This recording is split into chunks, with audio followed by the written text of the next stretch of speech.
Mulher, para ela ter uma excitação, um orgasmo, ela precisa estar relaxada. O homem é exatamente o oposto. Ele precisa estar, né, ali com essa tensão, com esse tono. Você já ouviu falar que todo homem é movido por desafio? Se liga no vídeo. Então, assim, biologicamente nós já funcionamos diferente. A mulher precisa estar no estado de relaxamento, né, de entrega, e o homem é o oposto. É um estado de caça, de conquista, de esforço. É exatamente isso que tem que acontecer em um relacionamento saudável e equilibrado. A mulher entender esse papel de atração dela, de se deixar ser conquistada, e o homem de conquistar.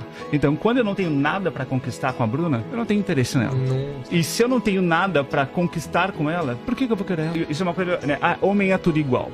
Sim e não. Qual parte que nós somos iguais? Todos somos movidos a desafio. A Bruna não vai conseguir me mudar, a parte de eu quero um desafio. Essa parte ela não vai conseguir mudar. O que ela pode escolher? Ser o meu desafio.